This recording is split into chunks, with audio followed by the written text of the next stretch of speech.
This is Fred Beck from Fred Talks Fighting. Today I'm very lucky to be joined by, once again, Stitch Duran. Stitch, how you doing, mate? Oh, I'm doing good, Fred. It's good to talk to you again. I told you you're going to be a superstar, and looks like you're doing it, man. So congratulations. One day that might be something. As you can see, I'm, Yeah. I'm in Norfolk right now because I've normally got a backdrop with like the Manny Pacquiao poster, boxing gloves, and we're in a house in Norfolk now. So we're not in the usual setting. But last time we spoke, Stitch, I think it was around about the October time last year. So what's been going on with you since then? I've been busy, thank God. I've been blessed, Fred. I did now 27 shows last Saturday with Top Rank and what they call the bubble because of this COVID. But last weekend I did their show in Tulsa, Oklahoma, and it's the first time I had a chance to travel. So it's nice to be back on the road. Tomorrow I head off to Atlanta, Georgia. I'm doing that Triller event with Ben Askren and Jake Paul, and then the week after again with Top Rank. So I've been blessed. Yeah, it sounds awesome. And do you find that you're working most weekends as a cut man? How many weekends do you actually have off a year? Well, it was when this pandemic hit, I had way too many weekends off. But normally, I mean, if I do 40, 45 shows a year, that's it's a good solid year, and where I'll get a weekend off, or if I get 2 weekends off, that's good. If I get three, I'm starting to get a little concerned. Yeah, it's just weekends, But now, as things progress, uh, I don't mind traveling. If you're working 40 to 45 of them, that sounds pretty good. And one of the questions I thought of the other day was, when you're wrapping a fighter's hand as a fighter's about to go out, fight for the world title, British title, or even their pro debut, do you often find that you have to calm the fighter down before they go out when you're wrapping the hands? That's a good question, and that's one of the good things about my job is I get to do what nobody gets, and I get to see fighters right when things begin. And Frank Mir, UFC fighter, said, he says, when I see Stitch walking into the dressing room, my stomach just drops because I know it's time to fight. So yeah, whether you're a beginner, whether you're making your pro debut, or like Saturday, I work with Joe Smith, world fighting for a world title. Whether it's one of these guys, my job is at that point is to mentally prepare you to get ready to go out there and fight. So yeah, of course, I try to break the nerves.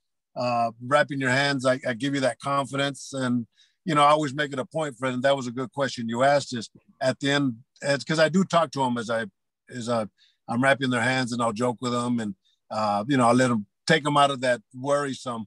And then at the end, when I finish wrapping their hands, I make sure that we hug each other, so they know I'm there to take care of them. I guess when you get used to working with a fighter, you kind of know how they act. You know if you want to joke around, if you want to stay quiet, you kind of get used to what they want to have a change room kind of like. Anyway, there's two big boxing fights happening this weekend between these two. So on the Matchroom show is Demetrius Andrade and Liam Williams. On the Triller show, you got Jake Paul and Ben Askren. Are you working either of those shows this weekend? Yeah, I'm doing the Triller show. I actually they brought me in to be the house fighter.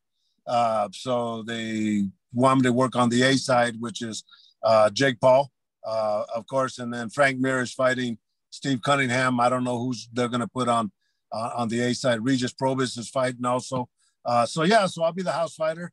Whoever wants me to work their corner, Triller handles the cost, so it would probably be ideal for them to pick me. So I'll be working that. The Andrade fight, I got my other buddy Mike Basil that works with me as a cut man with Top Rank. He's working with Andrade on that one, so it'll be a good weekend of fights. I mean, that sounds, for all the shows you're going to work on, this Triller show is going to be quite unique, isn't it? I mean, you've got loads of people performing.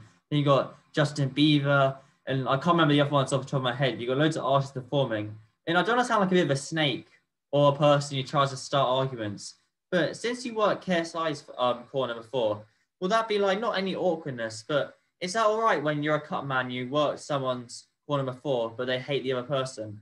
Is that okay? You Or know, that's why you're going to be a great journalist, because you ask good questions, man. But let me put it to you this way: when I worked with Vladimir Klitschko when he fought Anthony Joshua, of course, I worked with Klitschko for like 10, 12 years, so I was definitely his man. But then once he retired, they brought me in to work with Tyson Fury. Uh, Hold on. Did I lose you? Yeah, it's fine now. It's fine. Please continue. Yeah, I worked with, I work with Tyson Fury, but there's no animosity because my job, if I'm working with you, I'm going to give you 150% all the time. But my job, not like anybody else's, my job is to take care of the fighters and more on the medical and psychological aspect. So yeah, even though, and I thought about it, working with KSI and working with Anson Gibb against the Logan brothers and Logan and Jake Paul. Working with them, if they want me, they're fine. If not, then I have no qualms with that. So, but no, it's I hope, the KSIs and the Anson Gibbs, don't take it personal. I'm not, I'm just there to take care of fighters. I don't imagine they'll be too bothered. And you allowed, since you're working Jake's corner, you're allowed to give us a prediction of how you think the main event will play out this Saturday. It's tough to say because I don't like giving predictions because in all fairness, we're all armchair quarterbacks, right? But I can say what I've seen in Jake Paul is, and I don't know Ben Askren. I know his history, but I don't know him. But what I do know about Jake Paul is he comes from a wrestling background. And when I had my school of kickboxing, guys that came in from wrestling to kickbox were good fighters because they're accustomed to that already. Plus, giving him the edge, I would say, is because he has BJ Flores and he has some good boxing people working with him. And they've been doing 100% boxing. I think Shane Mosley was with Logan Paul and, so they got good people working with them. So when it comes to boxing, I would give the edge to Jake Paul, but as I look at fights, Fred, I look at them not so much who's going to win, who's going to lose, but what are the probability of cuts? And on this one, I think the probability is low, but we'll see. If they want me to work with Jake Paul, I'll be more than glad to. If he don't want me to work with him, I'm sure Ben Askren would ask for me, so we'll see what happens. But I'm at the stage of my life where if you want me, that's fine. If you don't, that's fine too, so good question. I mean, everyone wants you. You're the best cut man in the corner in the game, Stitch. Everyone wants you in their corner. Anyway, I've only got one more question. You know how lots of people in boxing, when they love a sport, they want to work in boxing until they never want to retire in boxing. Never. Like you got Bob Arum right now, and he's in his 90s, and he's still not retired, and he's still one of the biggest promotions in the game. Do you ever see yourself retiring, Stitch, or do you think you're going to carry on until the end? Yeah, I always said I was going to die in the ring, right? And, but that's just a statement, not so much in the ring, but big. And hold on, let me turn off my alarm. Here we go. But yeah, I look at myself as when the mechanics start slowing down, that's when I make my adjustment and start looking at to retirement. But right now, I'm feeling healthy. My knees are good. My back is good. I'm responding. So be a little while, but yeah, eventually I just want to ride off into the sunset. Well, everyone, I miss you, Stitch. I'm sure you got a very, very long time yet. All right, Stitch, thank you so much for your time. I really appreciate it. And you got 2 books out, I'm correct in saying?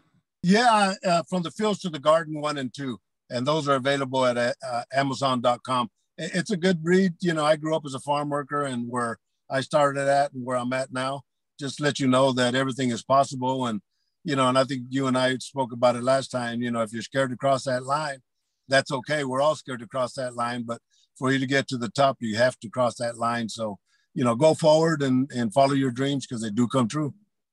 Very, very true. I'll put the link in those 2 books. I'll put the link in the description for those 2 books. All right, Stitch, thank you so much for your time. I really appreciate it. Thank you. All right, Mac. Keep up the good work.